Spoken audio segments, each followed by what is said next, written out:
یہ یقین دلایا کہ ہم چند ہی روز میں آپ کے اسیران کو رہا کرتے ہیں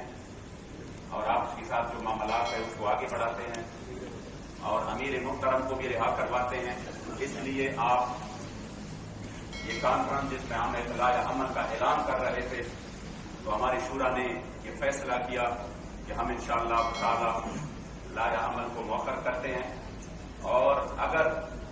ان کی یہ بدعہدی اور بدشکلی جاری رہی تو پھر ہم انشاءاللہ تعالی اس میں حق بجانب ہوں گے کہ ہم اپنا اگلا لائحہ عمل دیں گے.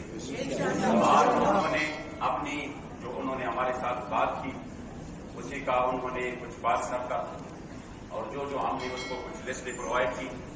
وہاں پر انہوں نے آج بھی کارروائی کی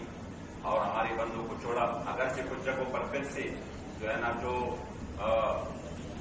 بے انصافی جو کہ ہم تصور نہیں کر سکتے تھے وہ ہو چکی ہے جس میں ہمارے لاہور کے کچھ اسیران جو ہے وہ رہا ہو گئے پھر سے ان کو گرفتار کر لیا گیا.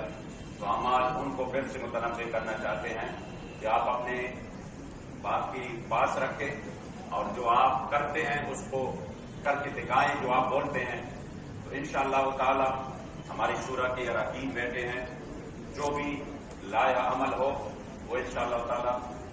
ہم ضرور دیں گے اور ہم پھر اسی میں جو ہے نا پوری قوم کو اعتماد میں لے کر انشاءاللہ تعالی اعلان کریں گے.